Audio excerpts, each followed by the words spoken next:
So today we want to talk about... I'm sorry, my head itched. Can you start over?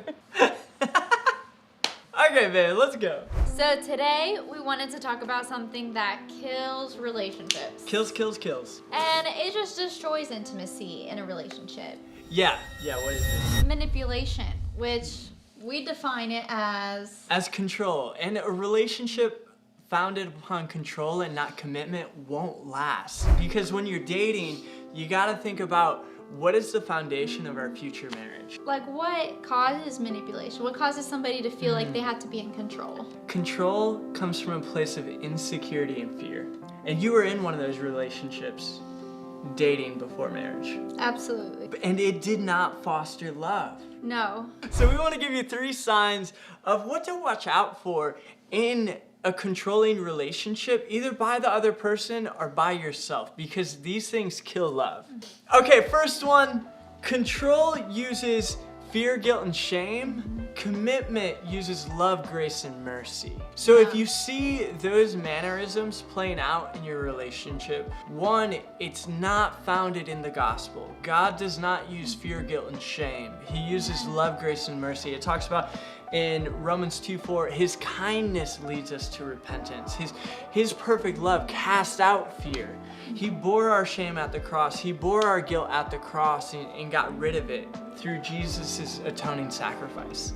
Another way to recognize it, point 2, is we like to call it requests versus demands. So it's okay to request something in a relationship, but it kills the choice of love to demand it.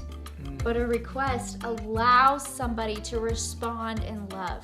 And if you allow that person to say no, then when they say yes, it's that much sweeter.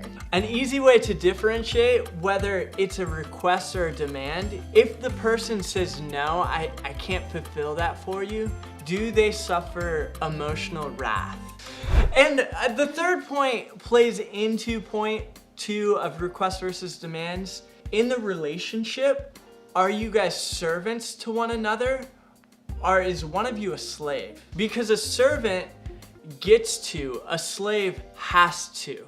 And that puts you two on 2 different pedestals. Jesus was not opposed to being a servant. You know, the greatest of you will be the servant of all. And that's what Jesus did at the cross. He was a servant of all who washed our feet.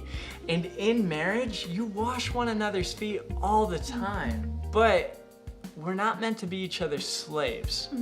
That's not healthy for a relationship, because a mutual relationship has to come from a true place of desiring each other, wanting to be with each other, and having real connection and not forced connection.